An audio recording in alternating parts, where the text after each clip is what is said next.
vos ressources AWS. Par exemple, créer des backups, créer des EC2. Vous avez encore la possibilité d'interagir avec vos ressources à partir de vos outils de développement, vos kits de développement. Par exemple, à partir de mon VS Code, je peux par exemple créer un bucket S3, uploader des fichiers. Et aussi, vous avez la possibilité d'interagir avec vos ressources à partir de AWS CLI, qui fait l'objet de ce webinaire aujourd'hui. AWS CLI vous fournit une interface unifiée, une interface graphique, une interface ligne de commande. Donc, cela veut dire, lorsque vous utilisez AWS CLI, il n'y a pas des icônes. Vous allez directement voir un écran noir depuis où vous allez taper des commandes, comme les commandes de Linux, par exemple mkdir et autres.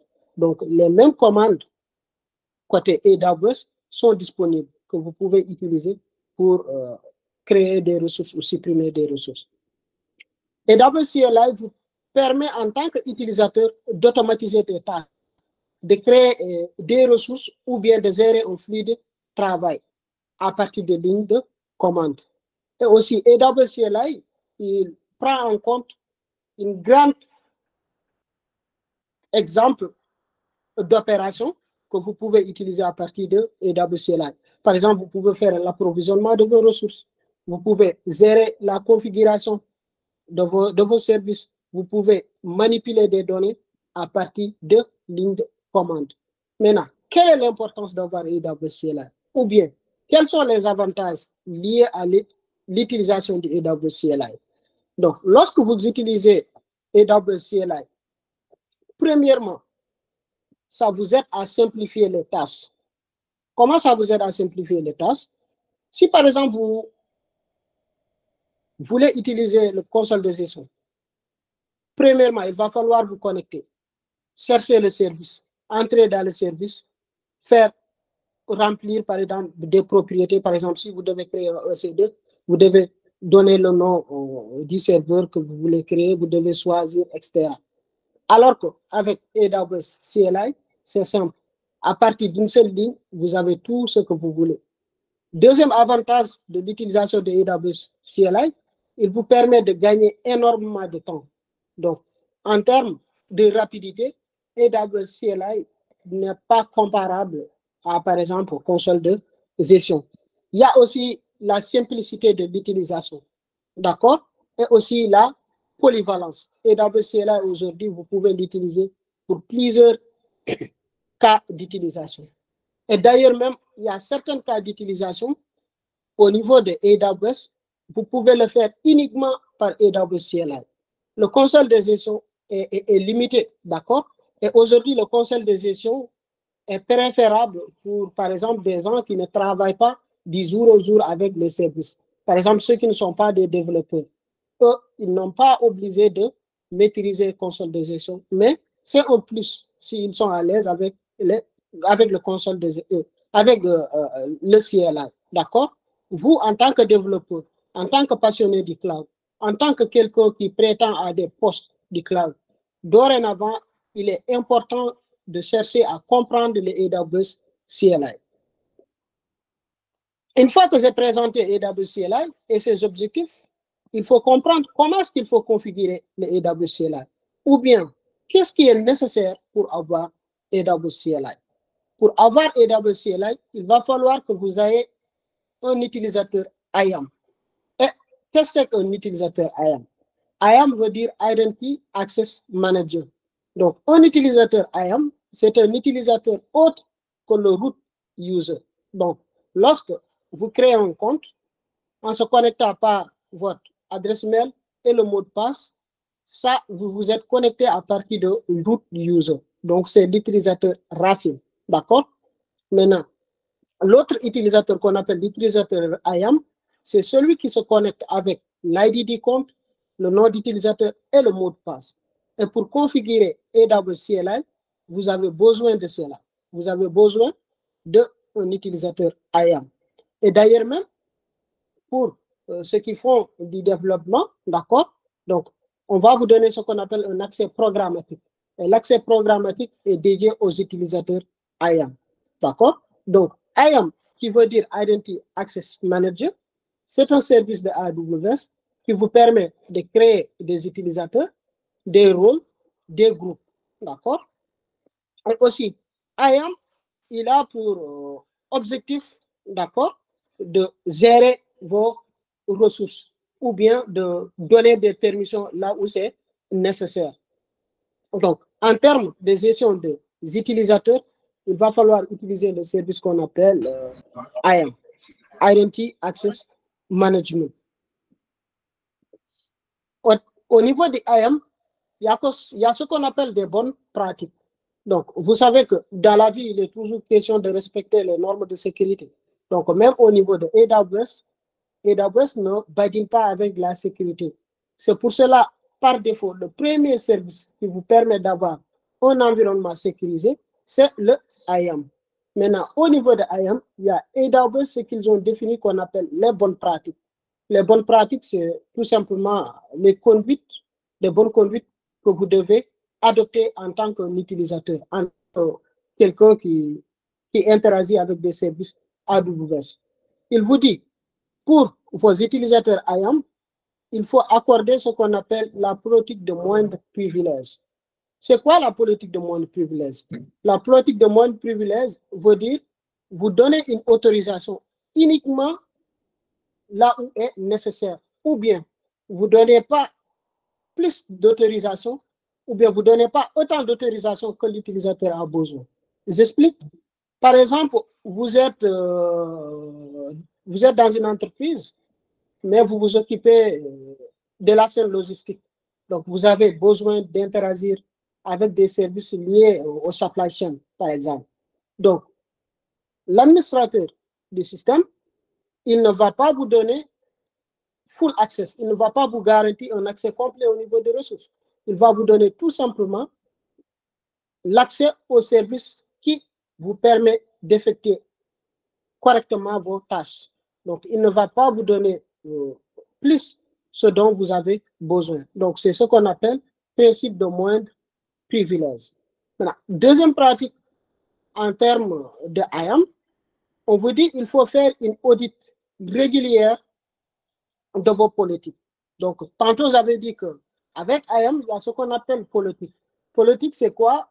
Politique, c'est un document qui est écrit sous forme de JSON qui permet aux utilisateurs d'avoir des permissions.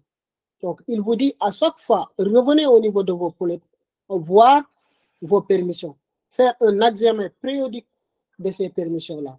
Par exemple, disons aujourd'hui, moi, je suis dans une entreprise, peut-être je suis développeur, et du jour au lendemain, donc, j'ai quitté le statut d'un développeur, je suis dans un autre département, par exemple. Donc, je ne peux pas continuer à avoir toujours les permissions de développeur.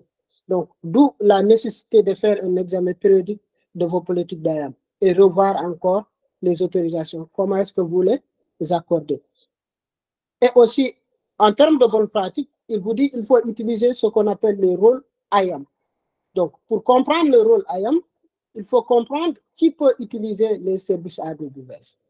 On a deux types d'utilisateurs. En dehors de l'utilisateur IAM, qui peut être par exemple moi, qui se connecte à mon compte, un service AWS peut être un utilisateur. Je donne un exemple. Si par exemple, vous avez un EC2 qui veut interagir avec votre base de données DynamoDB, EC2 devient un utilisateur. Donc, EC2 a besoin de ce qu'on appelle un rôle. D'accord?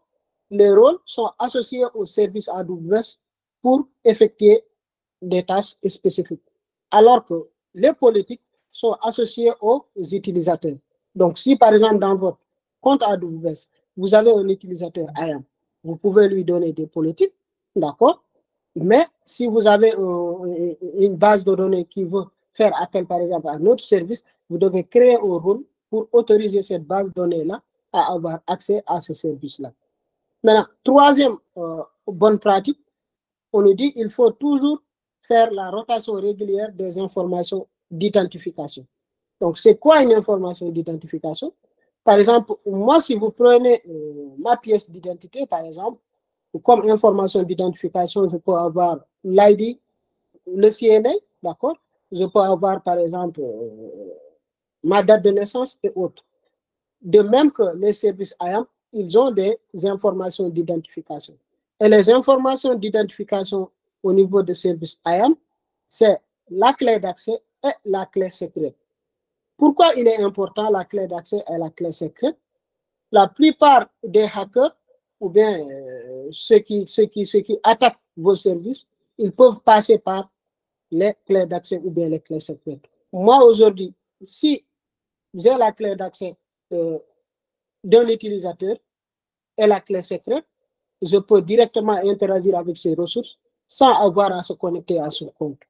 D'accord? C'est pour cela qu'on nous dit régulièrement, il faut faire la rotation de vos clés d'accès et de vos clés secrètes. Donc, il ne faut pas avoir, par exemple, une clé d'accès que vous utilisez pendant une année.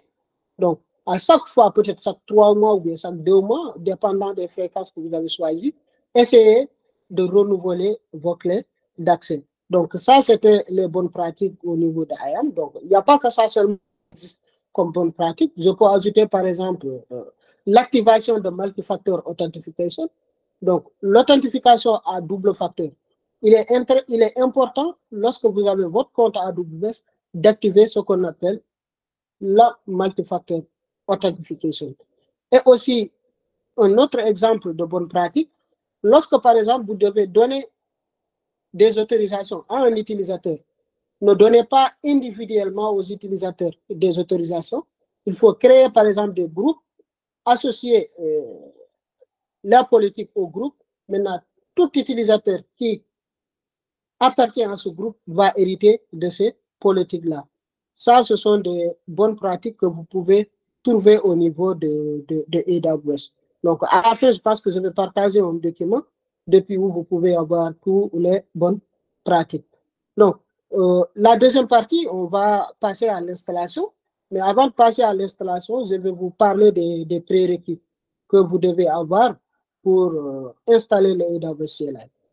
Donc, premier prérequis, il va falloir avoir un IAM user. Donc, il va falloir avoir un utilisateur IAM. Maintenant, l'utilisateur IAM aura sa clé d'accès et sa clé secrète. Donc, il faut vérifier dans votre ordi ou bien dans votre système d'exploitation, est-ce que vous avez le pipe installé, pip. Donc, pip, c'est un package de Python. Si vous n'avez pas ce pip, vous ne pouvez pas utiliser AWS CLI. Donc, il va falloir encore télécharger ce qu'on appelle AWS Toolkit. Donc, AWS Toolkit vous permet de faire la configuration. Donc, premièrement, qu'est-ce que je vais faire?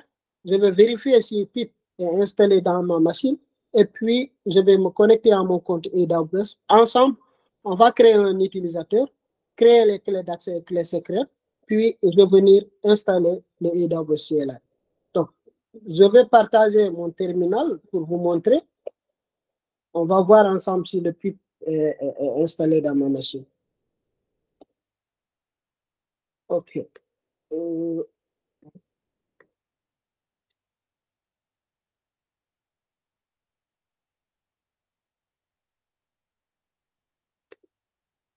J'aurais besoin de partager tout mon écran au lieu de partager une fenêtre. Donc, j'arrête le partage. Oh. OK. All right.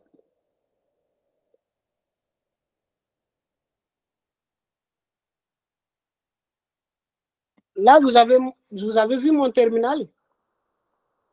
Donc, je vérifie si pip est installé. Donc, je mets pip, version.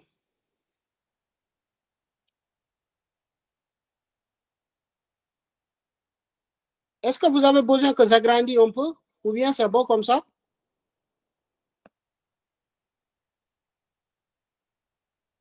OK. Vous avez vu, j'ai mis pip, version. Donc, il m'a donné la version de mon pip. Oui. Vous pouvez le mettre en plein écran. Après, s'il y a des questions, je vous dirai. OK. C'est bon? Ouais. Donc, je reprends la commande pip, version. Donc, vous voyez, il a dit, la version de mon pip, c'est pip 24.0.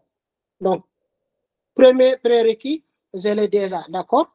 Donc, pourquoi j'ai fait tout avant de venir ici? C'est parce que pour installer le pip, installer le Python, ça peut prendre énormément de temps. D'accord? Donc, j'ai pris le soin d'avoir tous les prérequis avant de venir ici.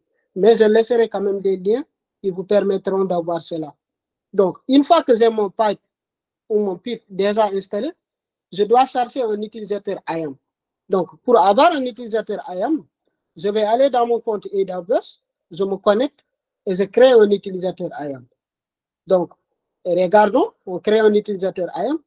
Et une fois que je ferai les démos, vous allez voir, on va créer un utilisateur IAM en utilisant le CLI. Et vous-même, vous allez comparer la rapidité qui existe entre console de gestion et le AWS CLI. Donc, je cherche IAM. IAM est là. Donc, pour chercher un service, vous pouvez aller directement sur cette barre de recherche. Vous tapez le nom de service. Si vous connaissez le nom du service. Moi, par exemple, je connais le nom de service, je tape IAM. D'accord? Si, par exemple, je veux épingler le nom de service pour une utilisation ultérieure, j'appuie sur l'étoile. Donc, la prochaine fois, quand je viens, je n'aurai pas besoin de rechercher. Je viens directement ici, je clique IAM. J'ai IAM ici. D'accord? Maintenant, il y a une autre façon de rechercher un service. Tu cliques sur service et vous allez avoir la liste de tous les services. Et ici, vous allez voir que les services sont catégorisés. Il y a des services à la famille analyse, il y a des services à la famille de base de données, il y a des services à la famille calcul, etc. D'accord? Donc, nous, ce dont nous avons besoin, c'est IAM. Donc, on clique sur IAM.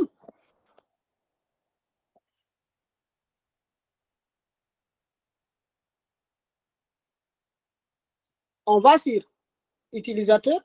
Vous avez vu dans IAM, on a gestion des accès. Au niveau de gestion d'accès, on a groupe d'utilisateurs.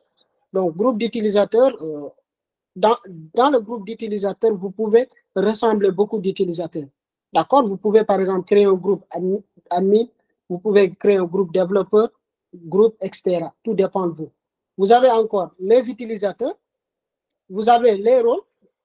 Les rôles, c'est ce dont nous avons besoin pour qu'un service AWS puisse interagir avec un autre service.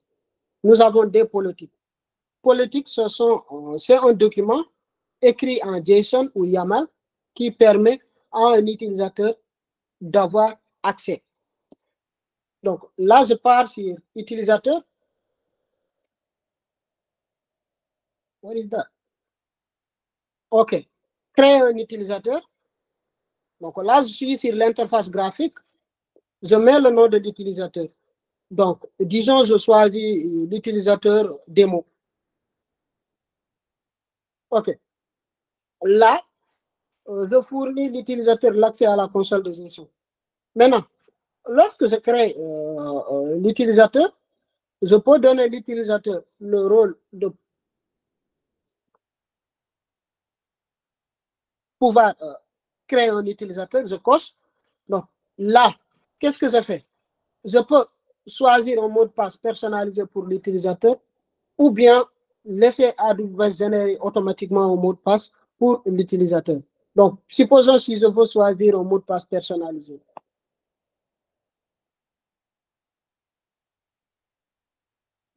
OK, c'est bon.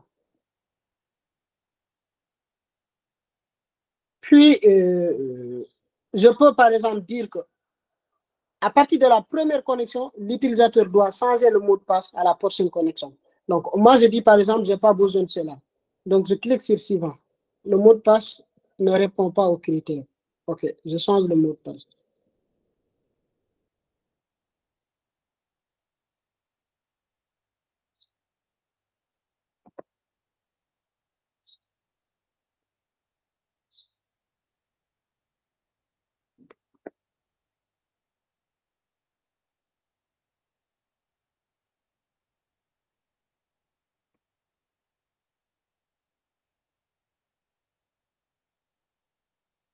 OK, c'est bon. Maintenant, le mot de passe répond. Donc, je clique sur suivant. Là, vous voyez, donc, dès la création de mon utilisateur, je peux l'ajouter directement dans un groupe ou bien créer l'utilisateur sans lui ajouter dans un groupe. Donc, moi, par exemple, je dis que je vais ajouter mon utilisateur dans ce groupe-là.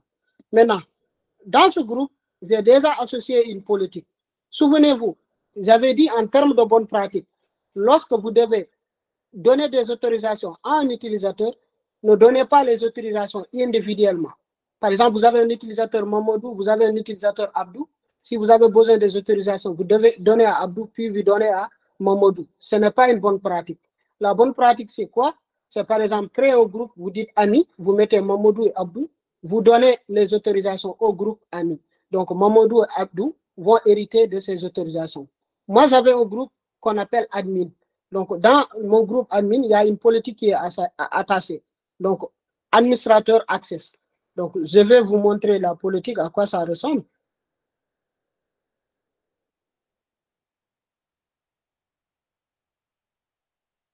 Donc, politique, ce n'est rien d'autre, un document écrit sous forme de JSON ou YAML qui permet d'utilisateur à avoir des autorisations.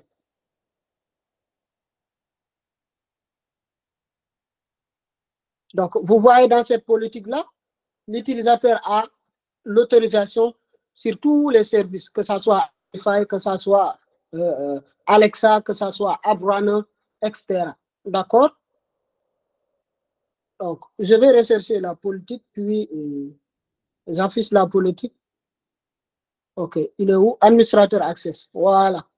Vous voyez, dans cette politique, on a version, on a statement, effect, allow, action, resource. Donc là, la version, lorsque vous devez créer une politique, ça c'est un autre sujet, mais en guise d'information, je vous donne.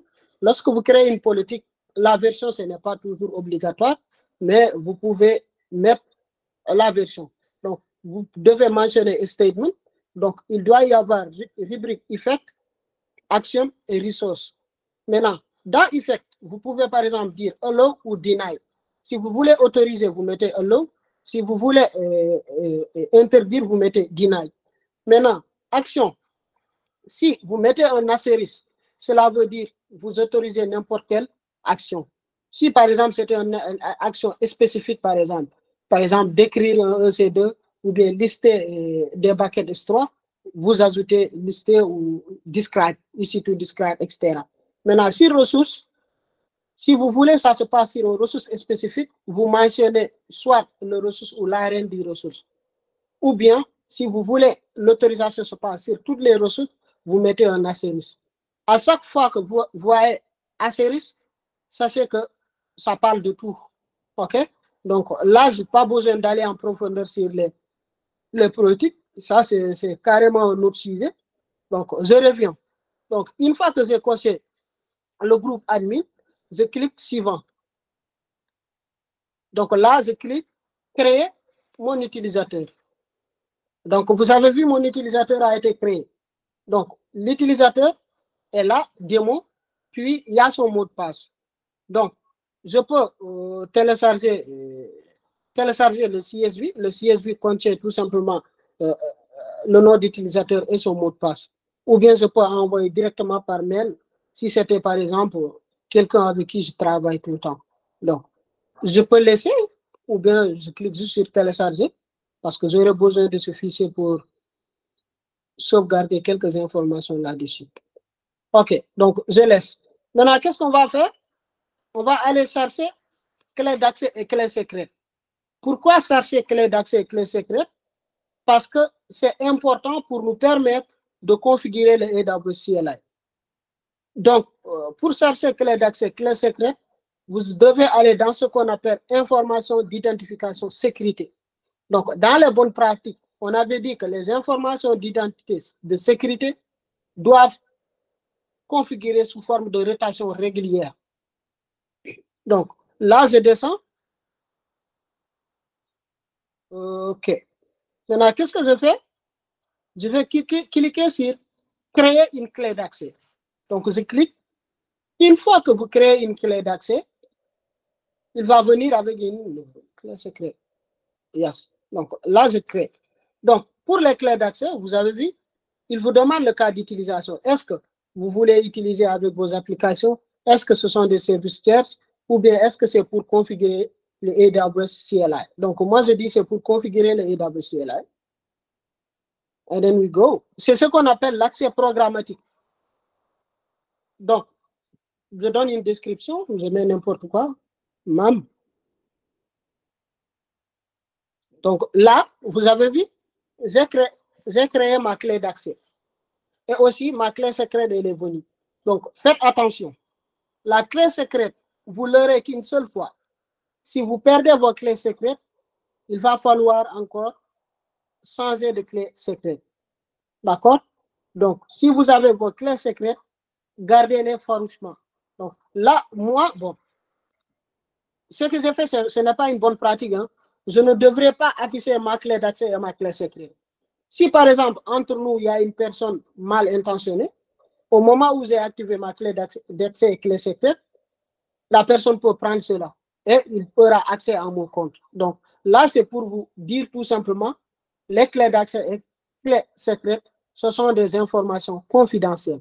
Donc, là, moi, je copie ma clé d'accès et ma clé secrète, je vais les garder quelque part parce que j'aurai besoin de cela. OK, je vais ouvrir le fichier que j'avais téléchargé. OK. Donc, it's going to take time. Jusque-là, c'est bon? Oui, oui. OK.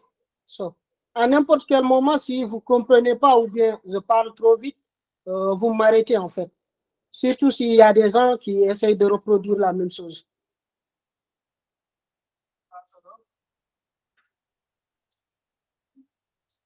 Mon office, il tarde à s'ouvrir.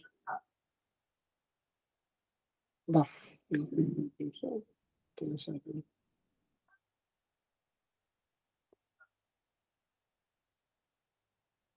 OK, je laisse ça comme ça. Oui, je vais y aller. Maintenant, j'ai créé ma clé d'accès et j'ai créé ma clé secrète.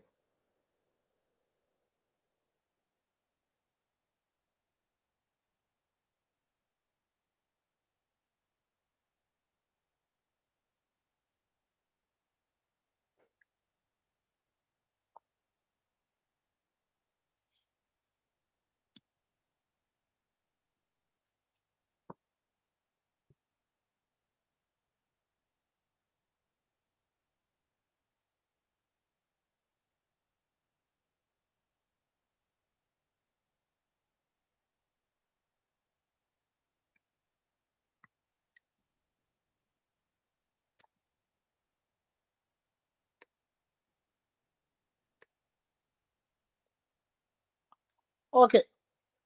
Maintenant, je garde. All right, terminé. J'ai tout ce qu'il me faut maintenant pour aller configurer le AWS CLI. Mais avant cela, regardez qu'est-ce qu'on a ici. Vous avez vu ici, accès console. Il a dit, il y a un panneau triangle activé sans l'authentification multifacteur. Là, c'est quoi? Il y a un service de AWS qui fournit des recommandations qu'on appelle AWS Trusted Advisor qui me signale que je n'ai pas respecté les bonnes pratiques de AWS. Par exemple, l'activation de multifactor authentification. Donc, ici, si vous voyez le panneau triangle, cela veut dire c'est juste une recommandation, mais ce n'est pas une obligation. Donc, là, ici, en termes de bonnes pratiques, premièrement, je n'ai pas respecté la bonne pratique. Donc, il est toujours nécessaire d'activer le multifactor authentification. On ne va pas le faire, mais il est important de vous dire cela. Donc, si vous avez déjà vos comptes AWS sans le multifactor authentification activé, sachez que ce n'est pas une bonne pratique. Donc, qu'est-ce que je dois faire maintenant? Je dois installer le AWS Toolkit. Donc, premier prérequis, on l'a rempli. AWS, le PIP, version du PIP, c'est déjà disponible. On a clé d'accès. Donc, là, on doit installer ce qu'on appelle AWS Toolkit. Pour l'installation de AWS Toolkit, moi, je n'ai pas besoin de le faire parce que j'ai déjà AWS Toolkit dans ma configuration. Maintenant, qu'est-ce que je vais faire? Je vais vous montrer où est-ce que vous pouvez trouver le AWS Toolkit. Donc, tout est documenté au niveau de AWS. Maintenant, pour installer le AWS Toolkit, Tout dépend de votre système d'exploitation. Est-ce que c'est un Windows que vous avez? Est-ce que c'est un Mac OS? Est-ce que c'est un Linux? Donc là, si c'est pour un Linux, vous cliquez ici Linux, il vous donne les pages à suivre. Premièrement, il vous dit tout simplement de mettre sudo. Non, premièrement, vous devez télécharger, d'accord, le toolkit en utilisant la commande curl, d'accord. Une fois vous utilisez la commande curl, vous devez unzipper le fichier zip du AWS toolkit. Une fois que vous unzippez, vous devez installer à partir avec la commande sudo dat/aws/install. Donc, et directement, vous allez avoir AWS Toolkit. Maintenant, si c'est un Windows, c'est encore beaucoup plus facile. Vous allez tout simplement télécharger le setup. Donc, avec Windows, vous téléchargez le setup de AWS Toolkit. Le lien, si vous cliquez le lien, ça va directement vous rediriger vers la page de téléchargement. Si c'est un Mac OS, c'est comme encore le Linux, vous devez utiliser la commande curl, vous téléchargez, vous unzippez, vous installez. Mais aussi avec Mac OS, vous avez la possibilité de télécharger un fichier PKG ou bien DMG. Donc ça, ce sont les extensions pour les Mac. Donc, nous partons sur la base que AWS Toolkit est déjà téléchargé. On a tapé la commande curl, on a tapé tout. D'accord? Maintenant, qu'est-ce qu'il nous reste à faire? C'est installer le AWS CLI. Maintenant, pour installer le AWS CLI, premièrement, vous devez utiliser la commande qu'on appelle AWS configure. Donc, bon, je le dis en français, mais normalement, c'est AWS configure. AWS configure. Donc, une fois que vous tapez la commande AWS configure, vous tapez sur Entrée. Qu'est-ce qu'il vous demande? Il vous demande de mettre une clé d'accès. Vous avez vu, moi, ici, j'ai une clé d'accès. Parce qu'il y a un utilisateur, moi, j'utilise déjà la ligne de commande. Parce que, vu que j'ai déjà configuré le AWS CLI, il me affiche cela. Mais vous avez la possibilité d'ajouter autant d'utilisateurs que vous voulez. D'accord? Il y avait même une autre façon, c'est créer un profil. Mais nous, on ne va pas faire cela. On va juste utiliser AWS CLI avec AWS Configure. Maintenant, la clé d'accès qu'on a créée tout à l'heure, je vais aller chercher cela. Donc, c'est là, sur mon bloc-notes. Je copie la clé d'accès.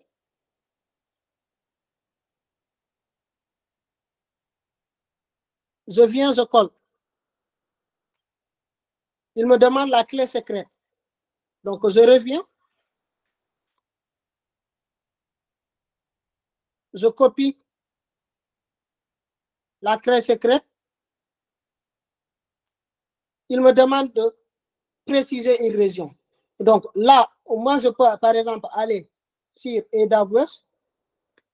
Je vois, par exemple, les régions qui sont là. Donc, je prends une région que je veux. Sinon, encore, je peux laisser une région par défaut. Donc là, moi, je me dis, par exemple, je laisse une région par défaut. Donc là, je remplis rien, je tape Entrée. Donc, il me demande le format de output. Donc, le format de output, je peux choisir un format TXT ou un format JSON. Donc, moi, de base, je choisis JSON. Maintenant, si encore je tape Entrée, il va prendre par défaut JSON. Mais je mets JSON, par exemple, et je tape Entrée. Donc là, dorénavant, mon AWS CLI est configuré. Donc, cela veut dire, si j'ai besoin d'interagir avec mes ressources AWS, je suis plus obligé de faire comme ça, AWS login, connecter avec mon mot de passe et se connecter avec mon nom d'utilisateur, mon mot de passe, etc. Donc là, je n'ai même pas besoin d'utiliser mon navigateur. Je viens tout simplement à mon terminal, j'ouvre mon terminal et je commence à faire. Donc là, pour l'installation, c'est complet. D'accord? Est-ce qu'il y a des questions par rapport à l'installation? Ou bien est-ce qu'il y a quelqu'un qui s'est perdu dans l'installation ou qui a besoin d'éclaircissement?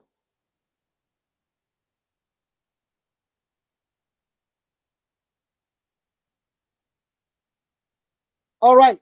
I assume everything is okay. So, maintenant, vu qu'on a installé, on va essayer de faire quelques commandes. Moi, j'avais préparé quelques commandes. Par exemple, la création de... Par exemple, la création de bucket S3. D'accord? Les commandes sont disponibles au niveau de AWS. Donc là, je vais vous donner la documentation.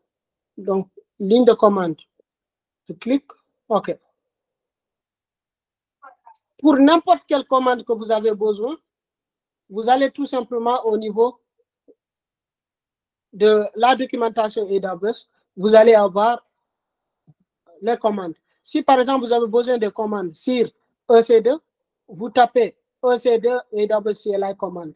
Et vous allez avoir une page, vous cliquez sur la première page et vous allez avoir toutes les commandes liées à EC2, que ce soit création de EC2, suppression, etc. D'accord? Par exemple, moi, je dis par exemple, je veux une commande par rapport à S3.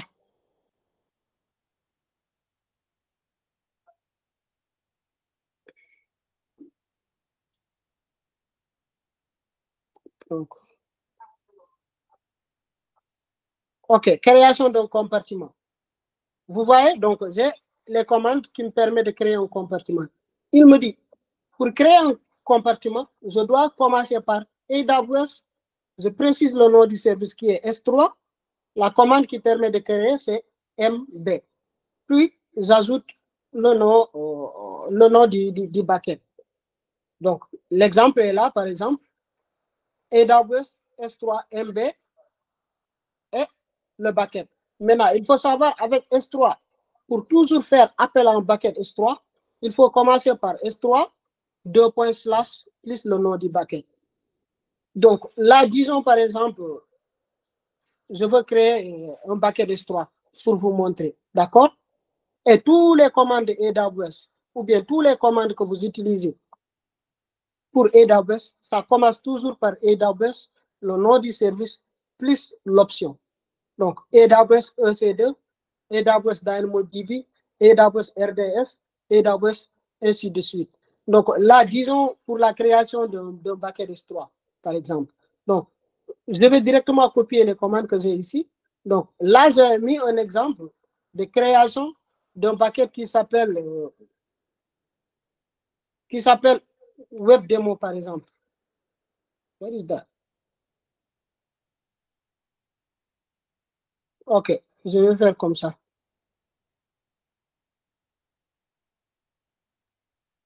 Je vais prendre la commande qui est là. Vous avez vu AWS S3 MB. Donc là, j'ajoute le nom du bucket. Donc, disons, j'imagine un bucket, par exemple, web démo LCF. Donc, et je tape entrée.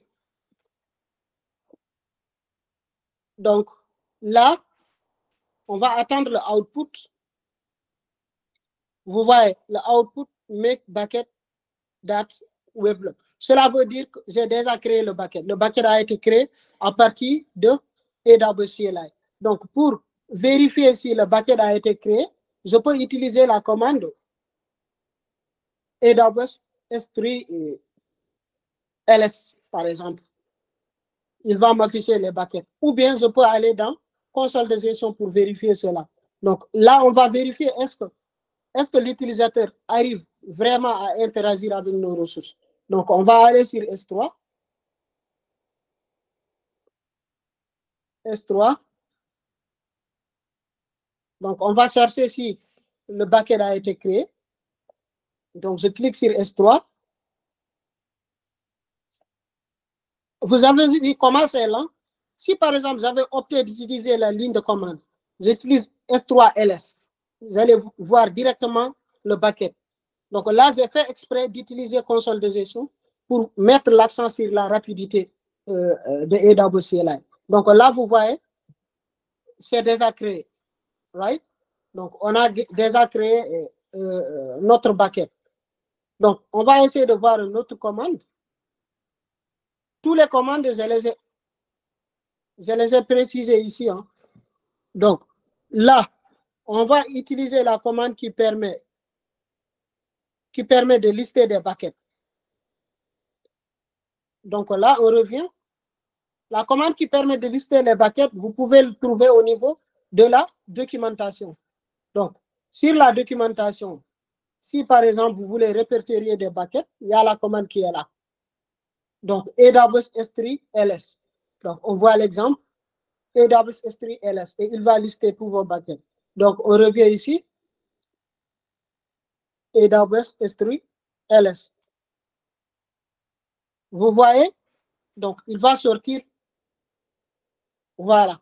Donc, il vient de montrer le bucket qui est disponible dans mon compte. Dans mon compte, j'ai qu'un seul bucket, hein, le web. Maintenant, je vais essayer de créer un nouveau bucket. LCF 1. Donc, vous allez voir, je fais LS. Vous allez voir, il va me montrer. Vous avez vu, il a montré les deux buckets que je viens de créer. Si je veux effacer le bucket, il y a une commande qui permet d'effacer. Maintenant, disons par exemple, dans ma machine locale, je veux prendre des fichiers, copier des fichiers depuis ma machine locale vers mon bucket S3. Ça aussi, il y a une commande pour cela. Donc, si on descend, nous allons voir les commandes. Mais moi, j'ai préparé les commandes ici pour vous. Donc, là, pour copier, vous allez tout simplement utiliser la commande AWS S3 CP. Donc, copie. Donc, AWS S3 CP plus le nom du fichier que vous voulez copier. Par exemple, si c'est un fichier TXT, donc par exemple test.txt, donc vous mettez le nom du fichier, vous précisez le nom du bucket et puis vous tapez sur Entrée, il prend. D'accord? Supposons encore, vous voulez par exemple dans votre machine, vous avez un folder qui a beaucoup de fichiers et vous voulez prendre tous les fichiers dans votre S3 bucket, vous pouvez utiliser la commande AWS Sync. Donc, AWS Sync permet de synchroniser votre répertoire local à votre bucket S3. Donc, il va copier tout ce qui se trouve dans votre répertoire local pour l'ajouter dans votre bucket S3. Attendez, je vais voir.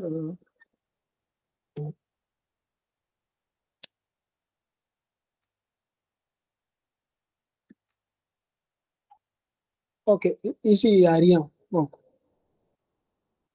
Donc, je vais créer un répertoire, j'ajoute des fichiers, puis on copie. Donc, je crée un répertoire depuis mon local, qu'à dire maman démo. Ah, non.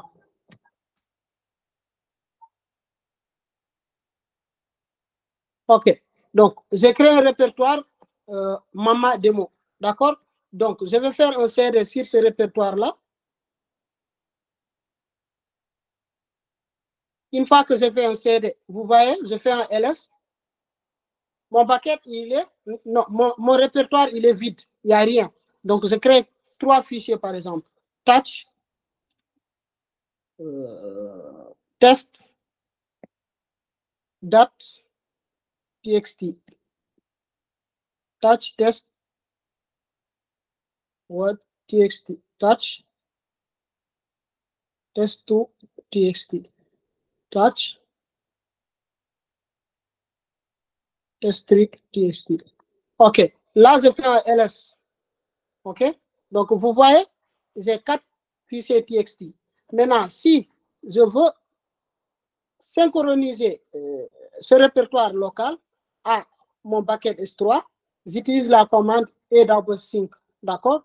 Maintenant, il faut comprendre, si vous voulez faire cela, vous devez vous trouver dans le répertoire là, dans le répertoire de votre machine locale. Donc, moi, disons par exemple, je suis dans Mama Demo. D'accord? Donc, je veux prendre tout ce qui se trouve dans Mama Demo vers mon bucket S3. D'accord? Donc, je vais lister mes buckets S3 d'abord. Donc là, je vais sur l'historique de mes commandes. Ah non, ok. Voilà. Oui. Donc, mes backend S3, j'ai deux backend S3. J'ai le web démo LCF et le web démo LCF1. Donc, là, je vais vous montrer la commande qui est là. La commande, elle est là. CP sync, AWS sync. OK. All right.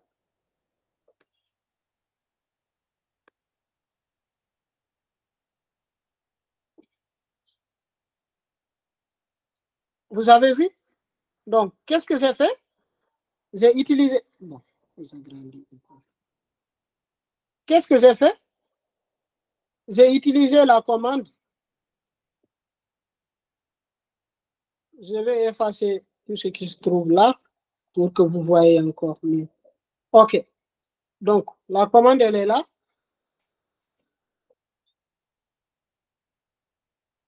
J'utilise AWS.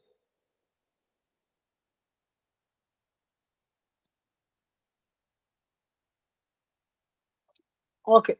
Là, la commande, c'est AWS S3 sync S3 deux points slash le nom du bucket. D'accord? Donc, je dois préciser le nom de mon bucket. Donc, quel est le nom de mon bucket? Je choisis par exemple l'un de mes buckets.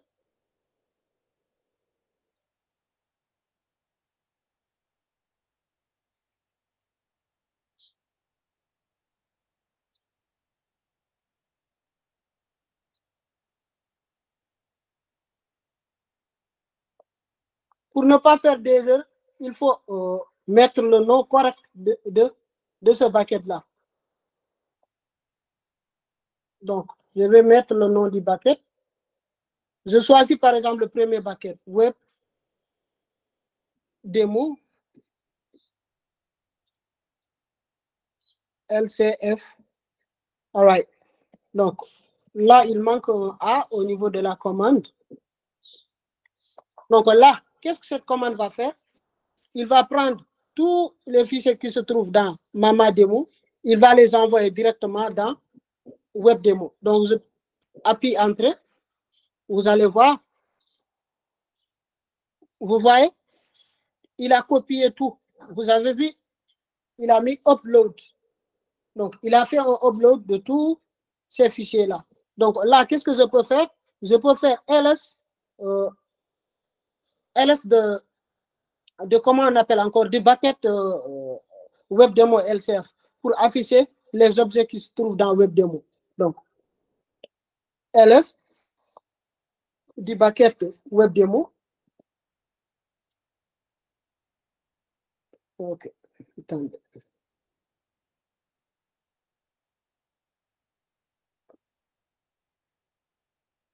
OK. Web Demo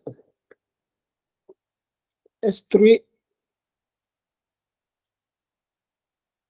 // Web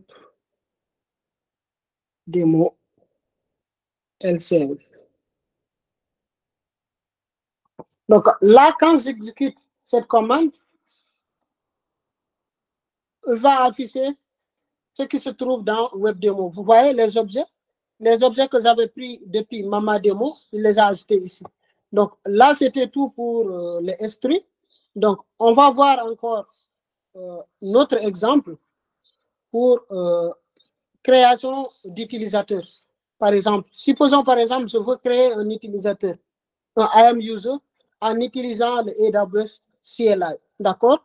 Et vu que lors de la création de mon utilisateur-là, je l'ai ajouté dans le groupe administrateur, naturellement, il a la possibilité, lui aussi, de créer un utilisateur. Donc, pour créer un utilisateur, il y a la commande qu'on appelle.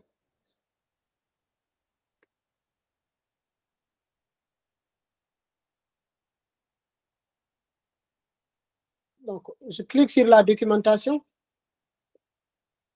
Et vous allez voir, il va vous rediriger vers les commandes AWS pour la création d'utilisateurs. Donc, si vous voulez créer un utilisateur IAM, vous pouvez utiliser ce document. Donc, là, je vais vous montrer la commande.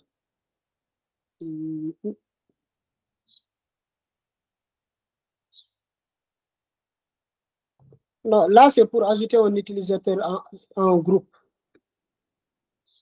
Ça, c'est pas pour créer un utilisateur. Pour créer un utilisateur, on peut aller ici. OK, table of content, research IAM. Donc là, c'est la liste de services.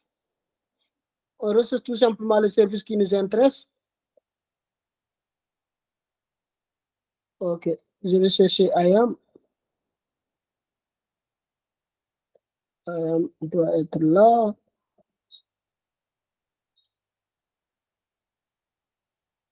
Ouais.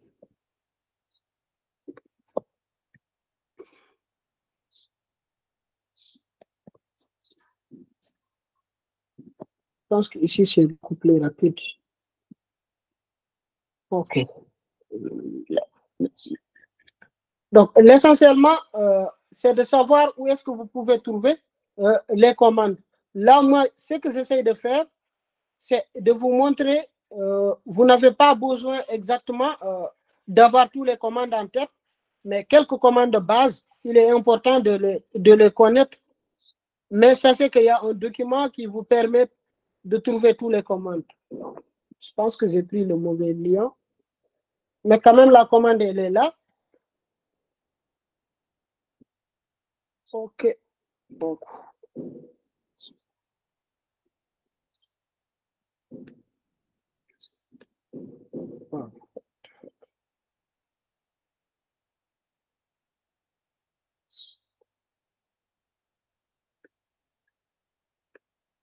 OK. La commande, elle est là.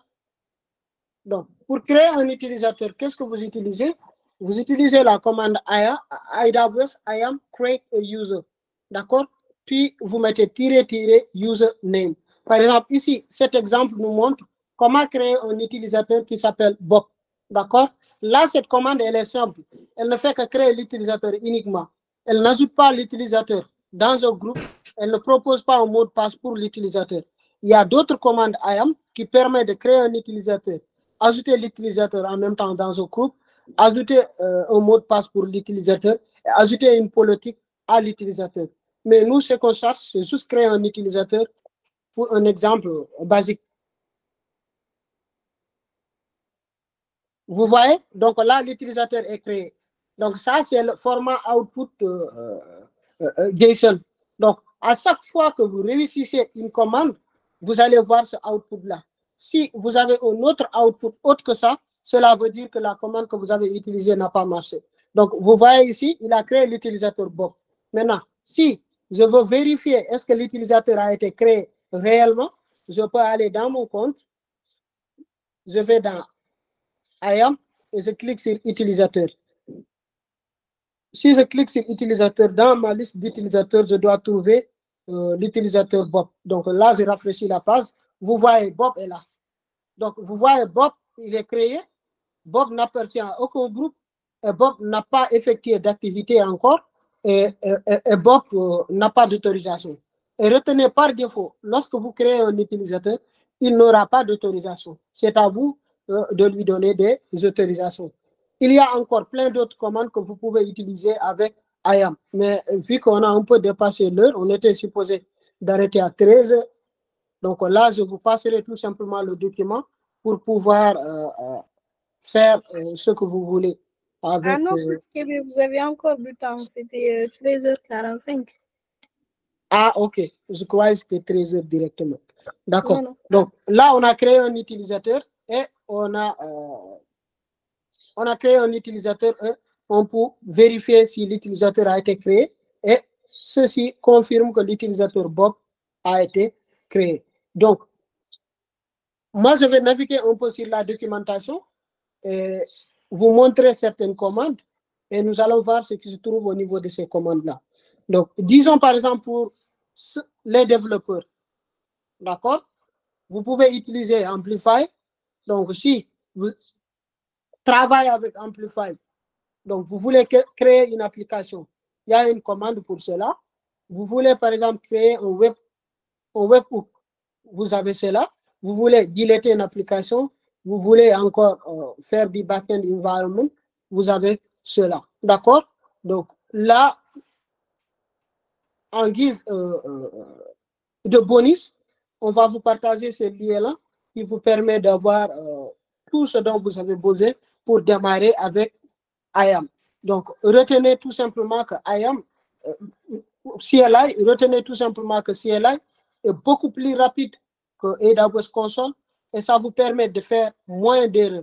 Par exemple, moi, je peux aller dans AWS Console, si par exemple je crée une application, crée une base de données, je peux créer toute une application alors que ça contient des erreurs, mais le console de gestion ne va pas me préciser cela. Alors que sur AWS CLI, même s'il y a une virgule qui manque, vous n'allez pas réussir.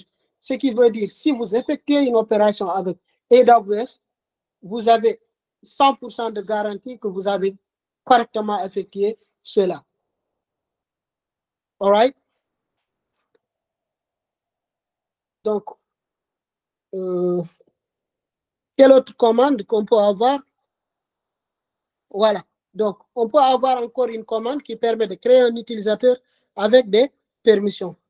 On peut avoir encore une commande qui permet d'ajouter un utilisateur à un groupe. Donc, on va essayer d'ajouter l'utilisateur Bob à notre groupe admin. Donc, on va le faire. Je prends la commande.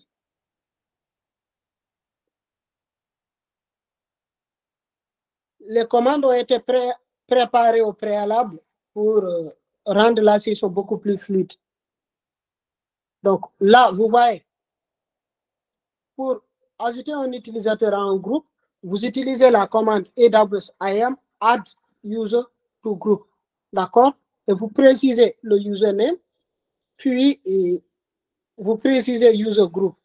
Vous précisez le nom du groupe. Sauf que ici, le groupe d'admin qu'on a dans mon compte est différent de ce qui est mentionné ici. Donc, il va falloir mettre le nom correctement. Sinon, on ne va pas réussir. Donc, je vais aller vérifier dans mon compte comment est-ce que j'ai écrit le groupe. OK, c'est comme ça que j'ai écrit le groupe. D'accord? Admin, donc, je copie pour éviter des erreurs.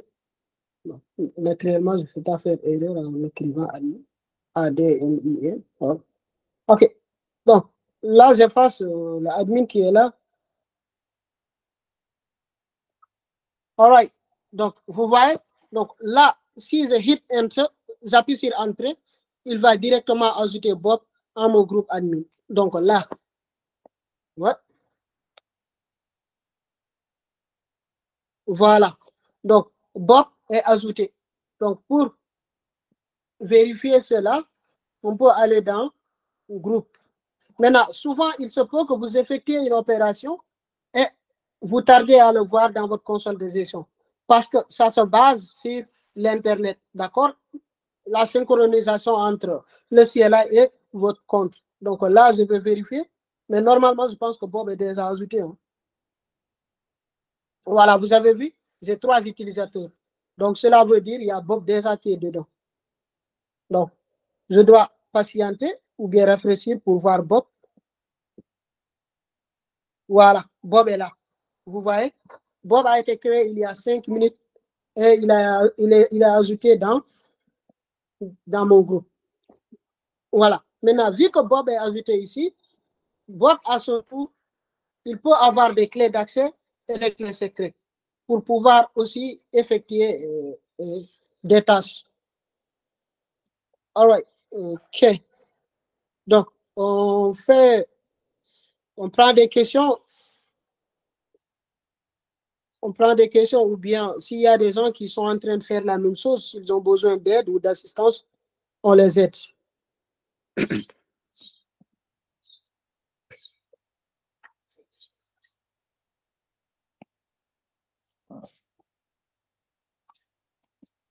Y a-t-il des questions?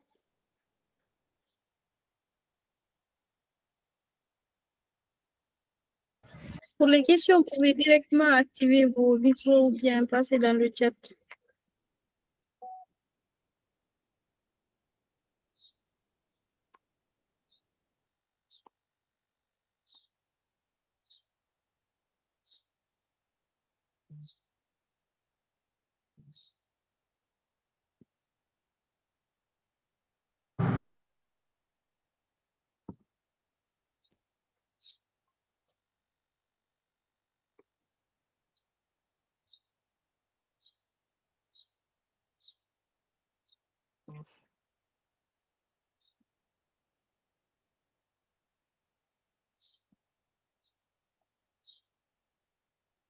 All right.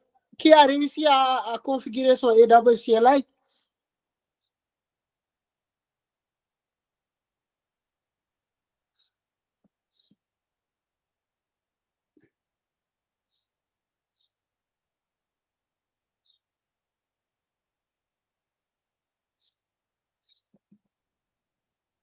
OK. Il y a Patricia qui a réussi à configurer son AWS CLI. OK.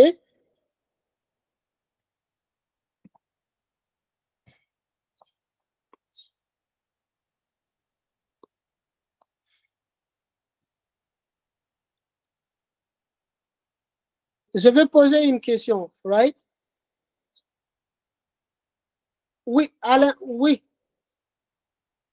Alain, ça sera mis sur YouTube. Vous pouvez regarder cela là-bas. All right. Donc, si vous devez être un outil, d'accord, entre AWS CLI et console de gestion et kit de développement, lequel seriez-vous et pourquoi?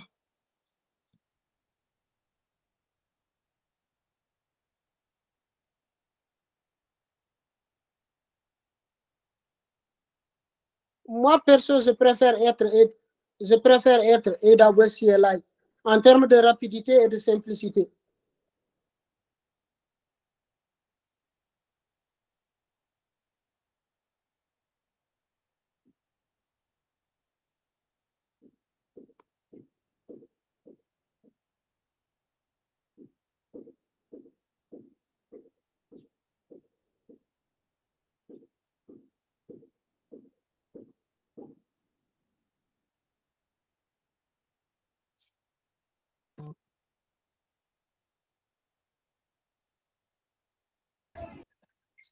Coach Québec, je pense que s'il n'y a pas de question de participants, on peut clôturer.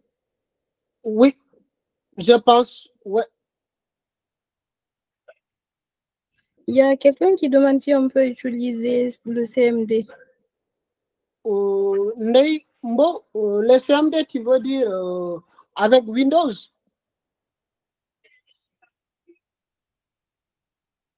Si tu peux configurer le AWS CLI. Bon, est-ce que oui, là, on est en train d'utiliser AWS CLI. Je comprends pas trop ta question. Si on peut utiliser CMD comme interface. Oui, oui, c'est possible. Hein.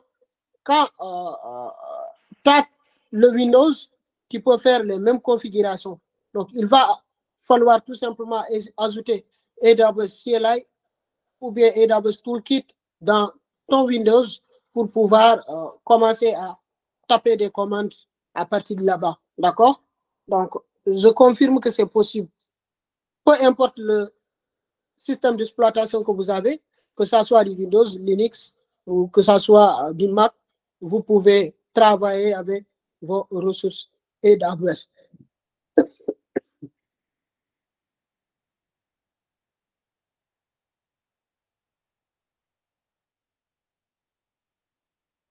Y a-t-il d'autres questions?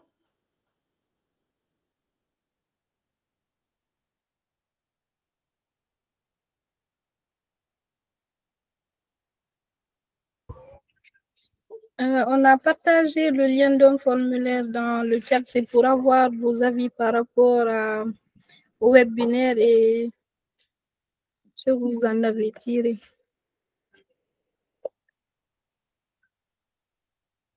Voilà, on a également partagé le slide avec vous. Vous pouvez retrouver toutes les commandes que Coach Kébé a partagées. On voulait également vous parler de la journée du cloud qui est un événement annuel qui va regrouper des experts dans le cloud, que ce soit Azure, GCP ou AWS.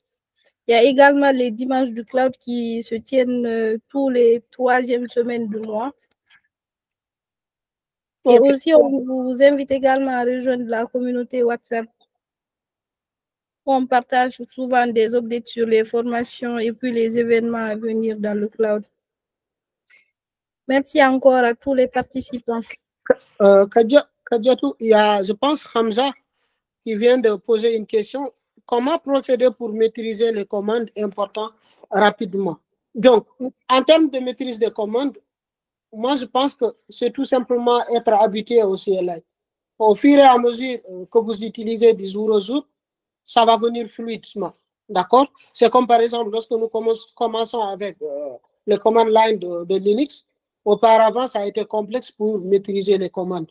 Mais au fur et à mesure qu'on travaille avec les commandes line, d'accord, ça vient naturellement. Maintenant, en termes que ça soit ou lent, tout dépend de la personne, parce que nous avons tous de différentes facultés. Par exemple, moi, peut-être je retiens les choses rapidement, alors qu'une autre personne ne retient pas les choses rapidement. Mais ce qui est sûr, à force de travail avec les command line, d'accord, ça va venir naturellement chez vous. Hamza.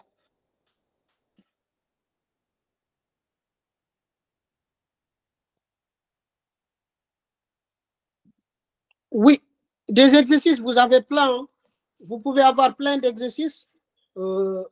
Déjà, j'ai mis dans le document les liens qui vous permettent.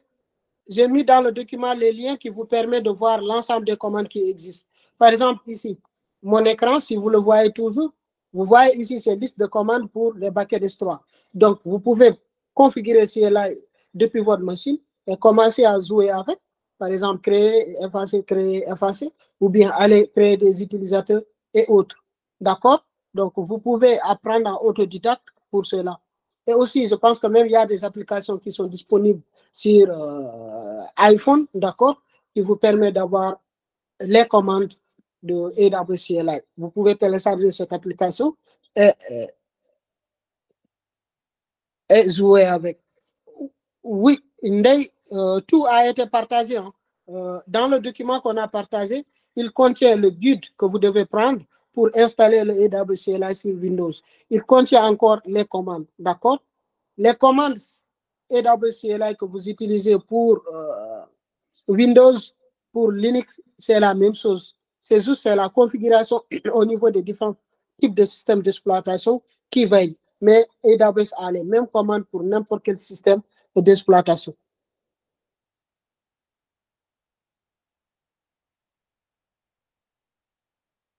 Oui, Colin, le support est déjà partagé, d'accord? Le support du webinaire est déjà partagé. Voilà.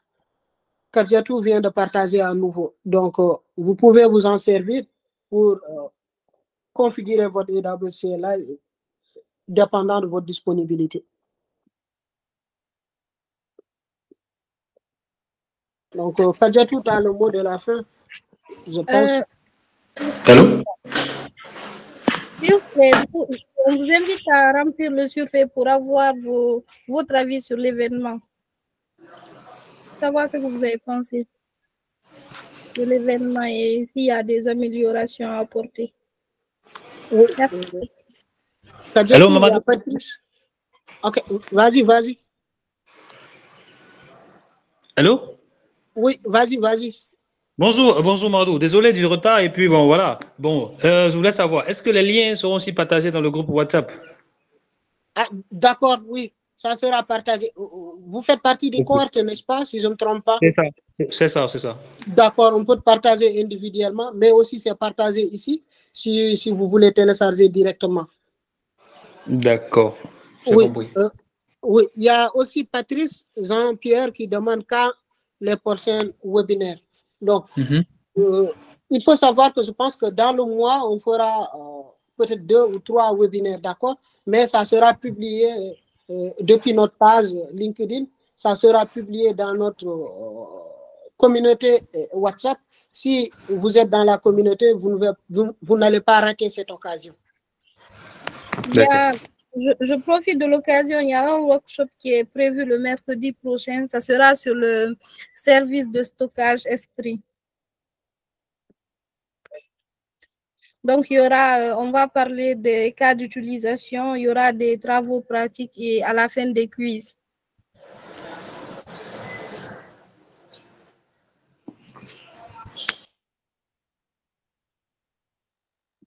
D'accord, c'est bien noté. Merci beaucoup. Merci à vous. Merci. Merci tout le monde. On se dit à bientôt. Et encore merci. Ouais.